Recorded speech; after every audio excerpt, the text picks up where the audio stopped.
Nikon got off to a rocky start last summer when it introduced the new full-frame mirrorless Z6 and 7.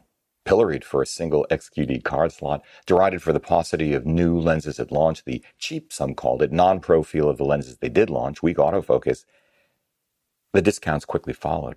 But I actually liked the cameras and I loved the glass. Well, the primes anyway. It was as if Nikon had finally embarked upon a 5-year mission to boldly go where no management team had gone before, and immediately took fire, remaining stuck in orbit around its home planet.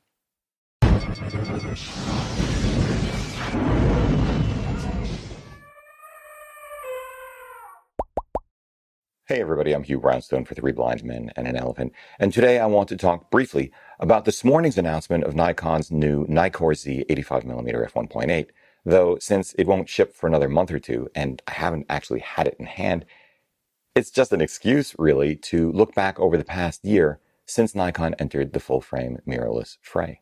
And frankly, to offer the modest proposal that, with the benefit of hindsight, maybe it's time to cut Nikon some slack and actually applaud them for at least some of the choices they've made. Show them some love. First, the 85 1.8 itself in the basics. $800, 470 grams, 75 by 100 millimeters internal focusing, nano this, ED that, 9 blades this, minimum focusing that. Other than price, weight, and size, actually, I won't care about any of this stuff until I have the lens in hand, can shoot my own kind of shots, and see with my own eyes the net result. The more important thing to me, really, is that it is the third moderately fast, moderately priced, and moderately sized, in other words, accessible prime they've introduced in a classic trio configuration, joining the Z35 and 51.8s already out there. Because if the purpose of a new lens mount with shorter flange distance for their new full-frame mirrorless cameras is, as they asserted at launch, to allow lens designers to do things they couldn't before in service of image quality for people to whom it matters, I think there's no better use of, no easier way to demonstrate that potential than improving the performance of the kind of workhorse lenses most often used by real photographers. Which, on the one hand, especially for photojournalists and event photographers, say, means holy trinity zooms, and on the other, especially street photographers, portrait photographers, and a certain brand of photojournalist, holy trinity primes. Now, I'm a primes kind of guy. What I can tell you is that the first 2 Nikkor Z primes are outstanding. I hope and expect the 85 to follow in their footsteps, and this is what excites me about the 85, the possibility that it will be a killer lens accessible to many. I think there's reason for such optimism, and if confirmed, makes Nikon's lens lineup, to me of course, your mileage may vary, by far the most exciting of the new full-frame mirrorless competitors launched in 2018. The Z51.8, for example, is so good, Zeiss Otis level good, that I actually think it reason enough to buy into the Z system. The autofocus of that lens, as on the 35, is internal, which I prefer. Fast, silent, little to no focus breathing, as I expect will also be the case with the 85. The IQ is extremely high, super crispy and contrasty, little to no chromatic aberration. The kind of lens that can give you a 34 by 49-inch print from a Z6 that you can look at from a foot away and see nothing but life. Like this.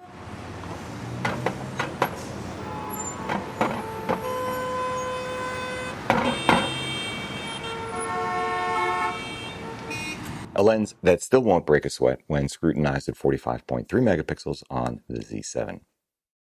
Like the 85, these 2 lenses are weather-sealed, much lighter and more compact than, say, Sigma's optically superb 1.4 art counterparts. But hold that thought. I've learned, using the 35 and 50 over the past few months, that while I'm usually bothered by things like fly-by-wire focusing, the absence of hard stops, or a real aperture ring, none of this matters to me for these lenses. I think it must be because I see them as state-of-the-art at the end of the first part of the 21st century, both in terms of optical performance and materials selection and execution, accessibly priced through sensible trade-offs, and better matched to the bodies for which they are intended than any other new full-frame competitor. In fact, all but equaling the competitor the Z system most closely resembles, the competitor who, in this case, makes clear that imitation is the sincerest form of flattery, and by that, of course, I mean Sony. The Z bodies and these 3 primes are, relatively speaking, in the same ballpark in terms of size and weight as Sony's A7 series with comparable lenses, the new Sony FE35 1.8, the older Sony Zeiss 55 1.8, and relatively recent Sony FE85 1.8. The much larger and heavier Panasonic S1 twins, by comparison, much as I love them, are not. While Sony's latest 7 series bodies slay everybody in terms of autofocus performance, Nikon's Z bodies offer superior ergos, build quality, and video, and the lenses, at least in the comparison of the 50 and 55mm, others TBD, offer far superior focus breathing control. Sony's brilliant little 55 1.8 is a stunner. It focus breathes like a bull in heat. Though, to be fair, I have my nits with the Z bodies as well, from autofocus to location of the punch-in and punch-out buttons and more. But that's another video for another time. The point is that in 2019, if you want hybrid cameras for hybrid shooting, I think you want hybrid lenses just as good for video as for stills. I think Nikon is delivering here. And that means you really do need to let go of the notion that today's glass has to look or feel or be built to the standard of last century's glass. I have. Of course, I already own last century glass and bodies for when I want to shoot them, and my Leica CL is a wonderfully apt 21st century digital complement to my 50mm Summicron M, for example. You can argue that the Sony Trio is actually smaller and lighter than these Nikkor Zs without compromising image quality. I'd agree. You can also argue that the Sigma Art series, though not yet available in Z-mount, maybe never, are brilliant and faster than these Nikkors. I'd agree with you again. But taken in toto, trio for trio, 1. The Nikkor primes, though larger and heavier than the Sonys at 35% and 30% respectively, are 4% less expensive, and closer to the Sonys than those particular numbers suggest, especially when compared to 2. The Sigma Arts. Sure, you gain 2/3 of a stop and the attendant shallower depth of field with the Sigmas. But what are we actually talking about? Well, to be precise, 0.2 of an inch at, say, 3 feet. More importantly, from where I sit, the Z Trio are in aggregate 51% lighter, 26% smaller, and 23% less expensive than the Sigmas.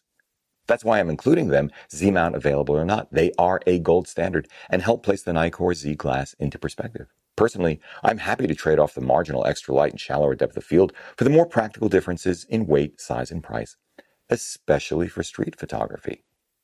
As I am, 3, for that matter, when it comes to Canon's RF trio. I'm talking the 35 1.8 macro, 50 1.2, and 85 1.2. They weigh 95% more, are 29% larger, and cost 144% more than the Zs, literally more than twice the price. For that kind of dough, I'd rather bank the difference, slow the shutter speed to compensate, and rely instead on the Z's in-body image stabilization, or let the ISO ride up, embrace the noise and more limited dynamic range, call it character, and travel smaller and lighter in the process. Because the reality is that the number of times I want to shoot portraits so shallow that the iris is in focus but the eyelashes are not approaches 0. Remember, too, that while neither of the 1.2s have lens stabilization, no Canon full-frame camera, mirrorless or otherwise, has IBIS upon which to fall back either. If they did, you'd have another 4 or 5 stops to play with. So once you're shooting at 1.8 or slower, the Nikon is actually a better bet, all else being equal. Panasonic's new 51.4 S Pro L-mount lens offers gorgeous image quality, but it's the only prime they've got, excluding Leica or Sigma, and it is a beast, almost 4 times the price of the Z50, more than twice the size, and almost twice the weight. Leica's Summilux SL 51.4 is even heavier than Panasonic's S Pro, and more than twice the price of that. But it is, yeah. Of course, back to the Z85, we don't know precisely how well it will perform. It will be up against extraordinary competition, ranging from the $200 cheaper Sony 85 1.8 to the image-stabilized and lovely Zeiss Batis 85, the 3 times the price 85 1.4 G Master, and 5 times the price of the manual focusing Zeiss Otis. Nor should we blithely ignore the sensor format that I think makes the most sense for the most people interested in ILC cameras in the first place, Micro Four Thirds. The Leica DG Nocticron 42.5 1.2 is a sterling performer in most ways, but at $1,600, twice the price of the Z85 1.8, is relatively expensive and only offers a minimum depth of field equal to that of the Z85 at f2.4. I'm hoping, actually, that the Z85 is better corrected because the Nocticron's chromatic aberration bothers me. On the other hand, I'd put our little gem-like $750 Olympus 75 1.8 mounted on a 20 megapixel Micro Four Thirds camera like our GH5 up against any of these combinations at anything short of monster print sizes at pixel-peeping, cross-eye inducing distances. My overarching point, as I wrap this up though, is simple. As I said at the beginning, I think Nikon deserves a little love, a little respect. I think their first full-frame mirrorless cameras and lenses demonstrate their commitment to serious photographers and hybrid shooters dedicated to the craft. They haven't tried to hold back. I think Nikon is giving it everything they've got, and they seem to respect their existing base. They're not giving us a $900 consumer configuration zoom and a new, supposed to be super duper lens mount like, say, a 24 to 240 f46.3, or trying to tell us that in-body image stabilization isn't necessary while simultaneously working furiously, at least if patents are any indication, to deliver IBIS. Nikon, I'm rooting for you. I hope you crush it with this 85, then crush it again with the 24, my favorite focal length, that's also on your roadmap for this year. Although I'm really hoping you can get your autofocus and software app up to snuff too. I think those would be enough to really light up the warp drive and achieve escape velocity. We need you, Nikon, to be successful. Live long and prosper.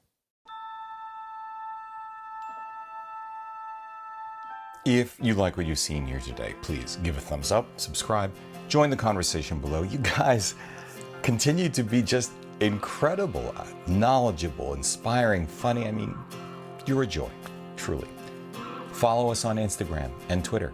Grab one or both of our new Hold That Thought t-shirts you wanted us to put up at our new 3BMEPthreadless.com store.